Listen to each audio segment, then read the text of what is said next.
ನಮಸ್ಕಾರಗಳು. ವಿರುದ್ಧ ಪದ. ವಿರುದ್ಧ ಪದ ಅಂದರೆ ಒಂದು ಪದಕ್ಕೆ ವಿರುದ್ಧವಾದ ಅರ್ಥವನ್ನು ಕೊಡುವುದೇ ವಿರುದ್ಧ ಪದ. ಕನ್ನಡ ಭಾಷೆಯಲ್ಲಿ ಬಳಕೆಯಲ್ಲಿರುವಂಥ ವಿರುದ್ಧ ಪದಗಳನ್ನು ತಿಳಿದುಕೊಳ್ಳೋಣ.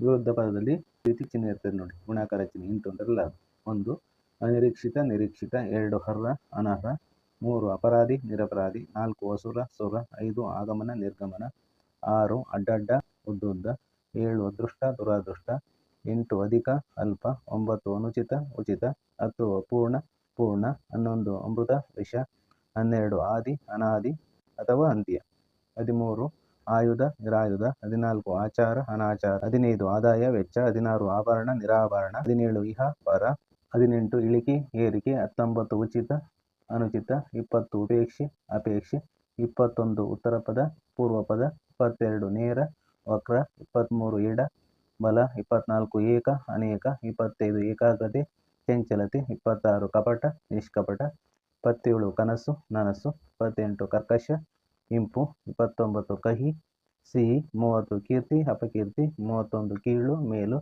32 ಕಿರುದಾರಿ ಹೆದ್ದಾರಿ, 33 ದೊಡ್ಡದು ಚಿಕ್ಕದು, 34 ಹಿರಿಯ ಕಿರಿಯ. Please subscribe my YouTube channel. Dear guys.